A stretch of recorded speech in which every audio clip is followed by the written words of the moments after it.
Voordat ons uit die woord van die Here lees, kom ons maak ons oë toe, dan bid ons saam.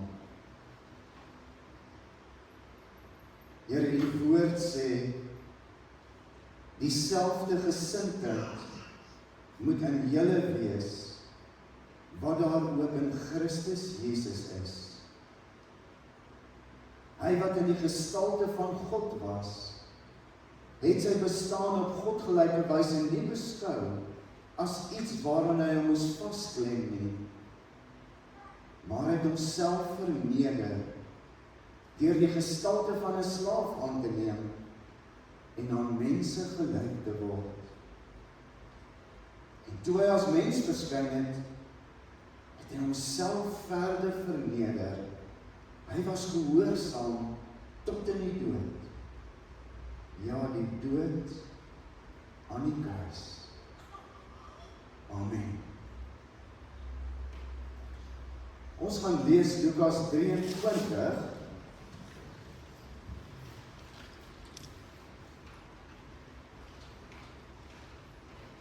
vers 26 tot 43. En die opskrif hierso is ook Jesus word gekruisig, terwyl hulle hom weglei, vers 26, gryp hulle 'n sekere Simon van Sirene, wat toe net van buite die stad af gekom het, en sit die kruis op hom, om dit agter Jesus aan te dra. 'n groot menigte van die volk het agter Jesus aangeloop, onder wie ook vroue, wat oor hom getree en gehuil het. Maar Jesus het na hulle toe omgedraai en gesê, vroue van Jerusalem, moenie oor my huil nie, huil oor julle self en julle kinders, want daar kom daar waarin hulle sal sê, hoe gelukkig is die onvrugbare vroue, en die wat nooit 'n kind in die wêreld gebring het, of gevoed het nie. Dan sal hulle vir die berge sê, val op ons, en vir die heuwels bedek ons. As julle dit met groen hout doen, wat sal dan met die droë hout gebeur? Daar is ook 2 ander, albei misdadigers, weggelei om saam met Jesus tereggestel te word. Toe hulle by die plek kom wat Kolbeen genoem word, het hulle hom daar saam met die misdadigers gekruisig, die een aan sy regter en die ander een aan sy linkerkant. Toe sê Jesus, Vader, vergeef hulle, want hulle weet nie wat hulle doen nie. Hulle het sy klere verdeel deur geloop. Die volk het daar gestaan en kyk. Hulle raadslede het hom ook uitgelag en gesê, ander het hy gered. Laat hy homself red, as hy die Christus is, wat deur God uitverkies is. Ook die soldate het vorentoe gekom en hom bespot. Hulle het vir hom suur wyn aangebied en gesê, as jy die koning van die Jode is, red jouself. Daar was ook 'n opskrif bokant hom, dit is die koning van die Jode. Een van die misdadigers wat daar gehang het, het hom gelaster deur gesê, is jy dan nie die Christus nie? Red jouself en vir ons ook. Maar die ander een het hom tereggewys en gesê, is jy nie bang vir God nie? Jy ondergaan tog dieselfde straf as hierdie man. In ons geval is dit geregverdig, want ons ontvang die verdiende straf vir ons dade. Maar hierdie man het niks verkeerds gedoen nie. Verder sê hy, Jesus, dink aan my, wanneer jy in die koninkryk kom.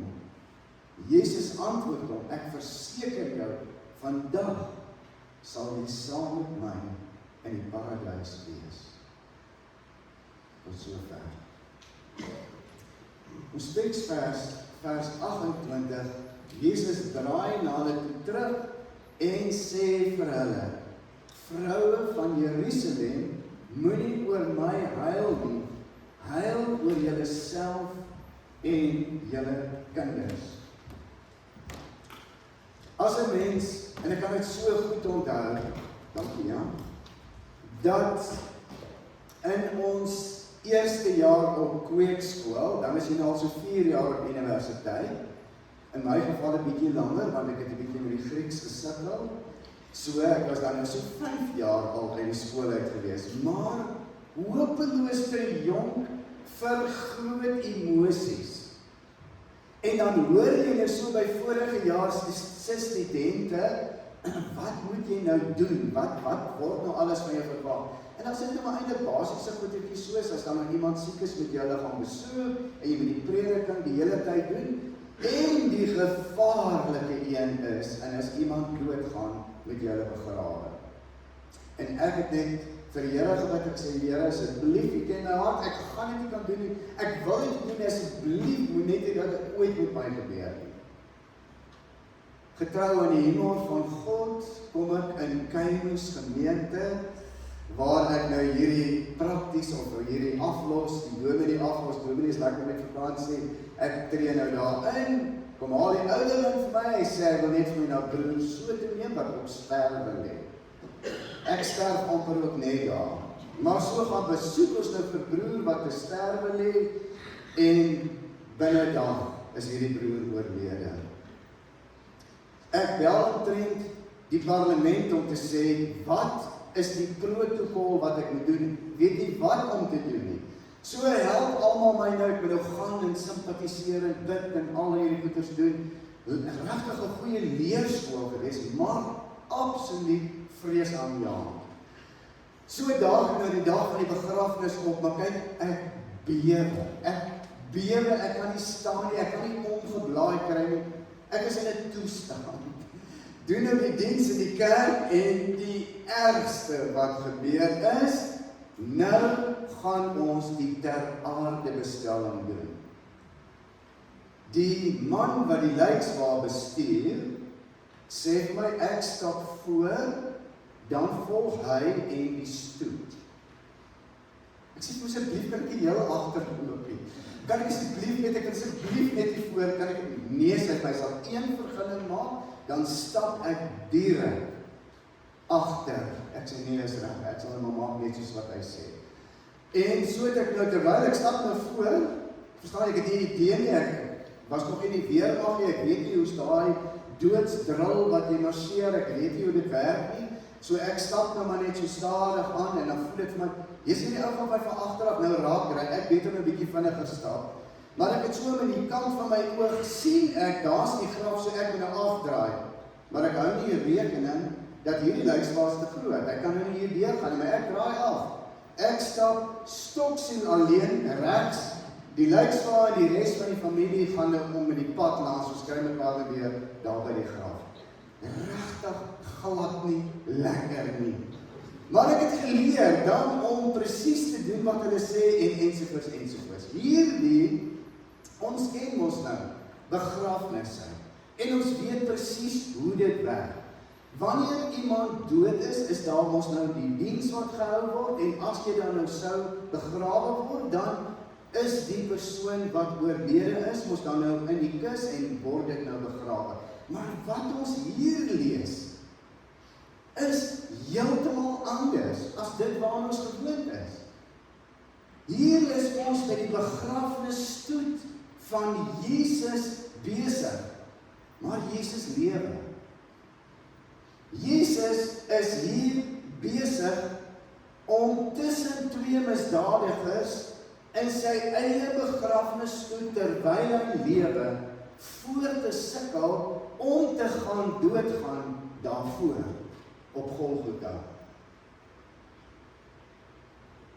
Pilatus gesel hom in die hoop dat die Joodse volk sal sê, hy het genoeg straf verdien, kom ons los hom. Maar hulle is nie tevrede nie, net met dat Jesus kan loop nie.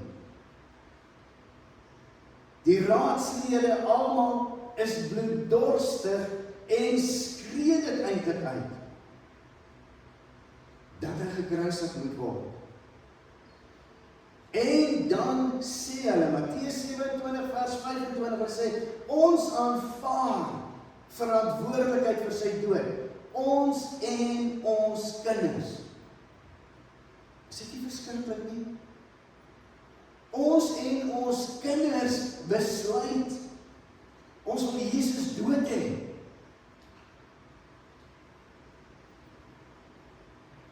En hierdie eerste groep, in hierdie begrafnis stoet van Jesus,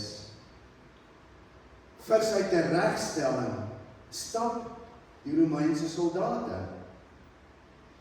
En hulle opdrag is, hulle moet Jesus aan die kruis gaan vasspyker. En hulle moet seker maak, niemand haal hom daar af, tensy hy dood is nie. Saam in hierdie groep is Jesus, en saam in hierdie groep is die moordenaars. Eintlik is hierdie soldate so gewoond aan teregstelling, dis nou net nog een. Hulle is nie hartseer daaroor nie, hulle is nie bekommer daaroor nie, hulle is nie bang daarvoor nie. Die dood is vir hulle niks ongewoon nie. Want hulle doen dit ook met die vyande van die keiser, om hulle eintlik 'n les te leer. Daar is ook 'n tweede groep. Eerste groep is ons nou die soldate, wat vir Jesus moet vasspyker. Tweede groep is die Joodse leiers, wat ook agter Jesus aanstap. En die volk, wat Jesus aangekla het. By hulle is daar 'n bietjie meer opgewonde atmosfeer. Hulle is bly en hulle is tevrede. Want hierdie ruggraatlose Pilatus het toegegee. En nou kan hulle 'n einde maak aan hierdie godslasterlike optrede van Jesus wat homself die Seun van God noem. Al is daar eintlik geen klag wat die dood verdien nie, is dit beter as hierdie man uit die pad uit is. Want hy sweep die volk op en bring hulle in onguns. Het is beter dat hy moet sterf.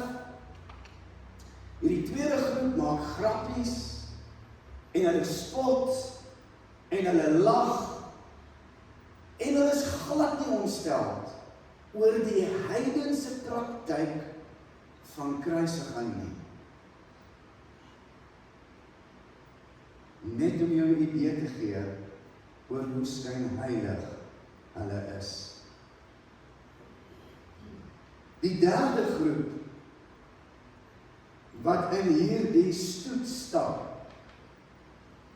is die vriende en die familie van Jesus. Getroue volgelinge van hom, wat 'n afstand eintlik hierdie goed maar net so waarneem, hulle is so bang, net te word hulle ook gevat en gekruisig. Nuuskieriges, wat ook in hierdie groep is, vroue in hulle kultuur, wat eintlik net bywoon om te huil. Dis hulle werk op begrafnisse, so hulle stap agter Jesus aan en hulle huil, want dis hulle werk, hulle huil op begrafnisse. Hulle verskil van die vorige twee. En hulle het so 'n bietjie jammerte in hulle hart oor dit wat Jesus deurmaak.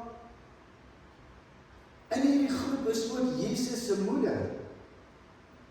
Wat ek dink terwyl sy stap, onthou sy Simeon wat vir haar gesê het: hierdie kindjie is bestem tot 'n val en opstanding van baie in Israel en tot 'n teken wat weerspreek sal word. En wat jou betref, Maria, 'n swaard sal deur jou siel gaan. Deel van hierdie groep is sy disippels. Van hulle, Johannes, Jakobus, die twee wat eintlik geargumenteer het oor wie die belangrikste is en toegevra het, Jesus, kan ek eendag langs U op die troon sit? Kan ek eendag saam met U heers? Een links, een regs. Maar het jy geweet waar die heersersposisie van Jesus vandaan kom nie? Moontlik sluit Petrus, wat aangebied het en gesê het, Here, al sal almal van U af wegdraai, ek sal u nie in die steek laat nie. Ek sal by u bly, ek sal by u wees. Miskien kyk hy uit 'n skaam houding op 'n afstand, deel van hierdie groep, na Jesus wat Golgotha toegeneem word. Miskien sou 'n mens kon sê, Jesus draai dan na hierdie vroue toe en sê vir hulle, ek sien jou hart. Ek sien jou hart. Maar moenie oor my huil nie. Want ek weet wat is my bestemming. Ek weet waarin ek op pad is. Ek weet dat ek gaan doodgaan. Ek weet dat ek deur donker dieptes gaan. Maar ek gaan opstaan. En ek gaan eventueel opvaar. En saam met God wees. Dis my bestemming. Maar julle bestemming. Ken jy jou bestemming, vroue? Jy wat net nou die dag saam met die volk geskree het, maak hom dood. Laat hy doodgemaak word. Miskien het hulle gedink, hierdie simpatie en jammerte wat hulle voel, is genoeg. En Jesus spreek dit aan. Jesus sê, jy moet bekommerd wees, want die oordeel van God is verwoestend, is die ergste.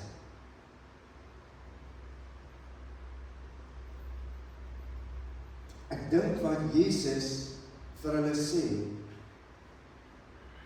wat hy dalk vanoggend vir ons ook sê,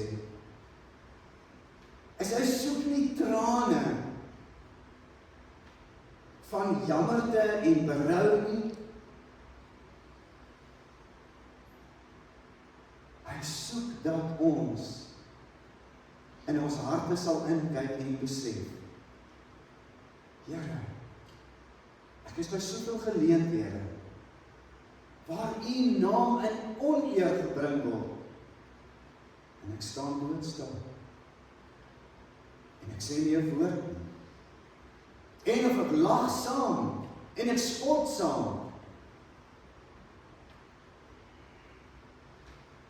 En Jesus wat sê,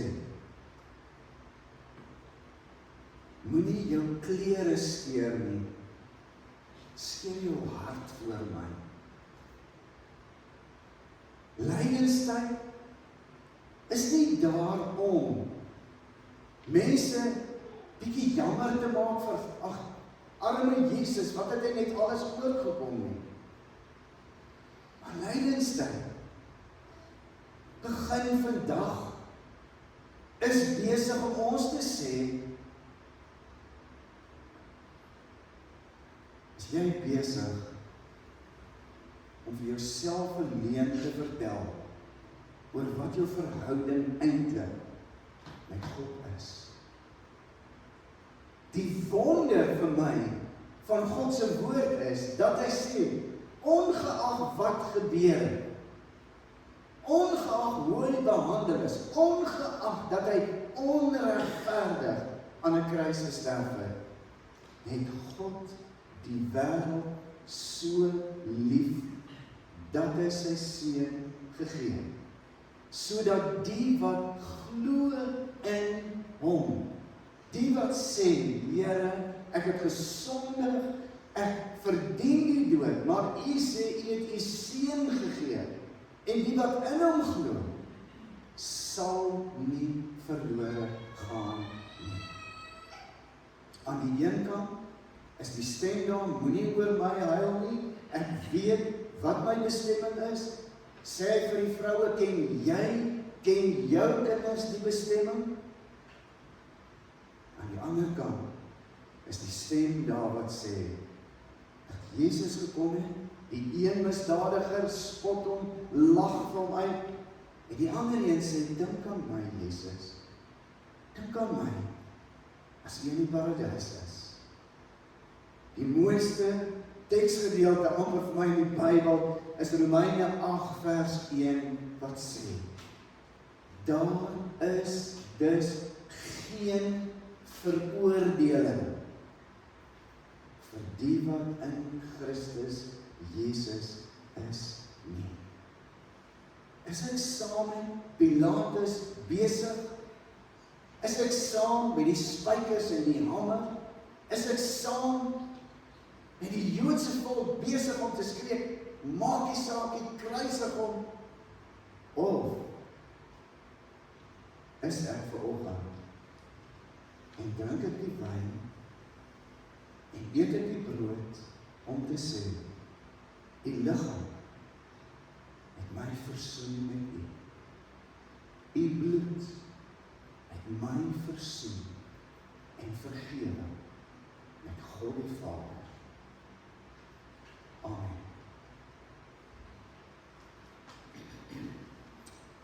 Ek wil geleentheid gee dat die tafel vir ons gereed gemaak word.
Terwyl hulle eet, het Jesus brood geneem, die seën gevra, daarna het hy dit gebreek en vir sy disippels gegee met hierdie woorde, neem, eet dit, dit is my liggaam.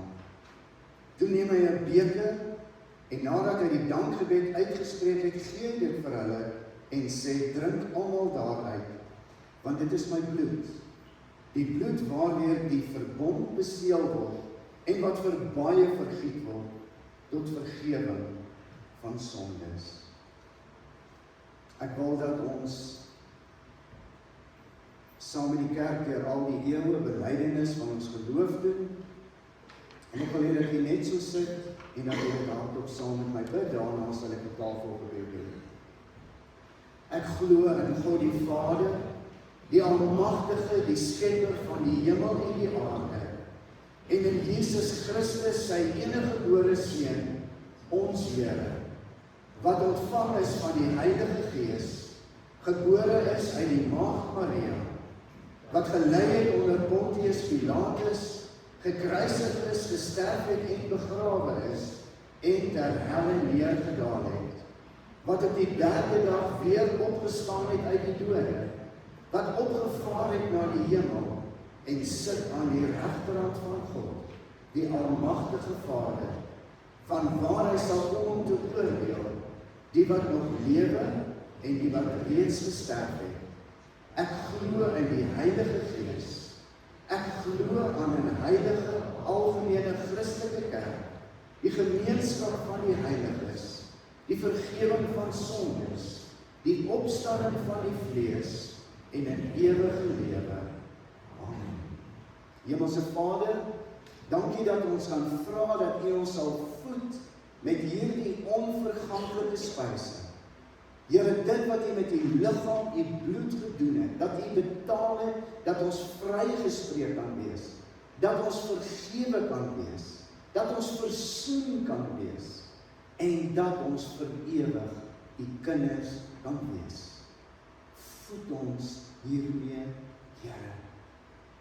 Die brood, die liggaam aan die kruis, die wyn, U bloed wat gevloei het, sodat ons U kinders kan wees. In Jesus se naam. Amen. Ons gaan die tekens uitdeel, as jy dalk besoekers is, as jy in jou eie gemeente nagmaal kan gebruik, is jy welkom om dit saam met ons te doen. Ons deel dit uit, en daarna die instellingswoorde, en dan gebruik ons dit as 'n gemeente saam.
Ons miskien het 'n aanleiding gekry, is daar iemand wat dalk met brood oorgeslaan is, of met wyn?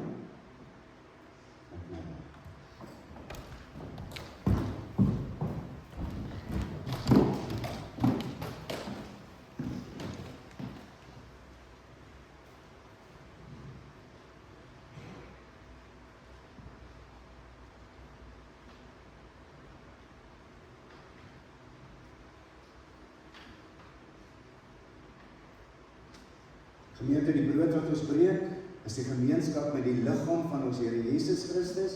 Neem, eet, dink daaraan en glo dat sy liggaam as volkome versoening vir al ons sondes aan die kruis betaal het.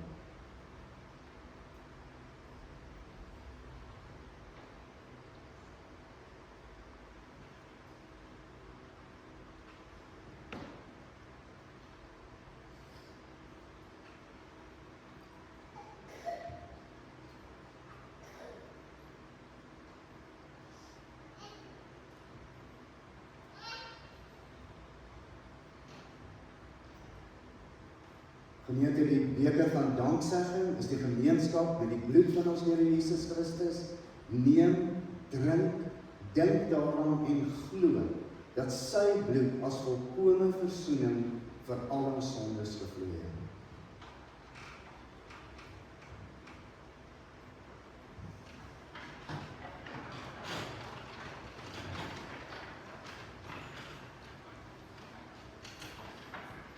Hemelse Vader, dankie dat U ons gevoed het, dankie dat U ons kom herinner het.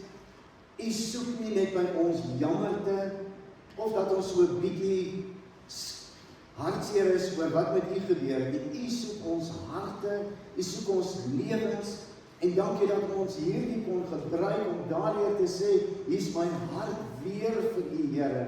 Dankie vir die vergifnis, dankie vir die versoening, dankie dat U ons voed, Here, dat ons dit nooit sal vergeet nie. Ons prys U daarvoor, ons eer U daarvoor, ons dank U met ons hele wese. Amen.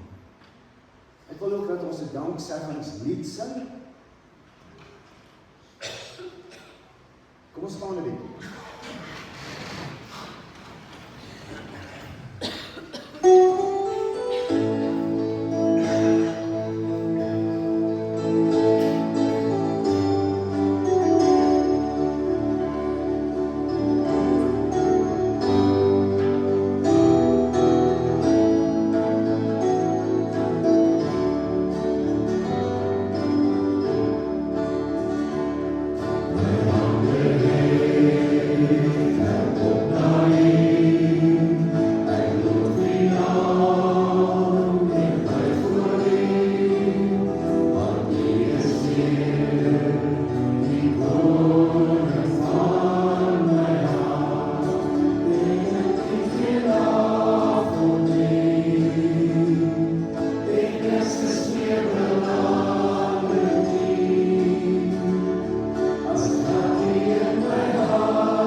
'n geleentheid om die Here te dien met ons offergawe.